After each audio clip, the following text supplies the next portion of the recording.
Calvin Abueva mga bro, lumilinaw na ang paglipat sa Barangay Ginebra at Gilas player umatras na ayaw na maglaro. Yan mga bro, pagkatapos mong ilike ang ating video, mag-subscribe na rin kung bago ka pa lang sa ating channel at i-click ang notification bell para lagi kang updated sa ating mga sports balita.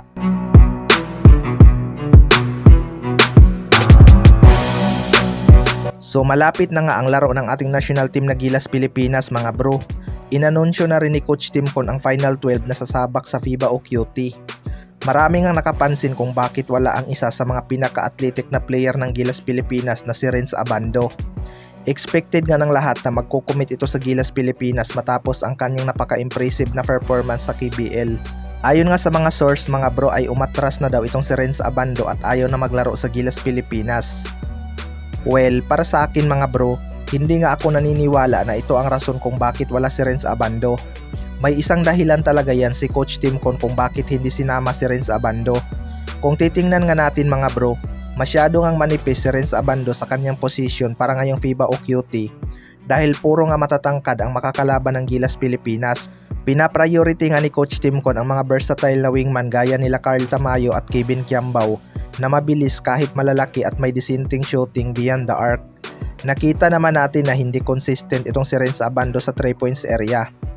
Sa kabilang banda naman mga bro, Calvin Abueva lumilinaw na ang paglipat sa Barangay Ginebra. Ito ngang si Calvin Abueva mga bro ay matagal na talagang kalaban ng Barangay Ginebra since nasa Alaska pa lang ito. Isa talaga ito sa mga inaabangan ng Ginebra fans noon para makipag-asaran.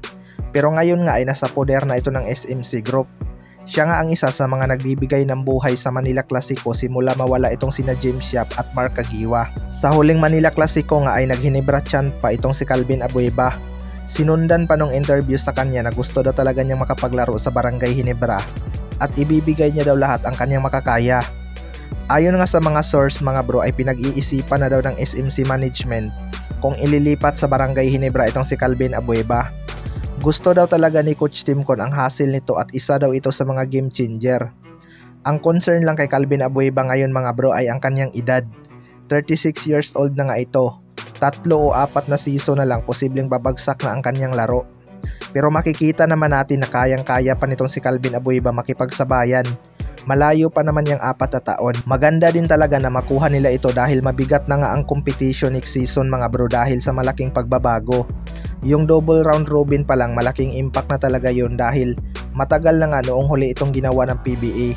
2 dekada na rin ang nakalipas mga bro kaya abangan na lang natin yan. Kayo mga bro, ano masasabi nyo tungkol dito?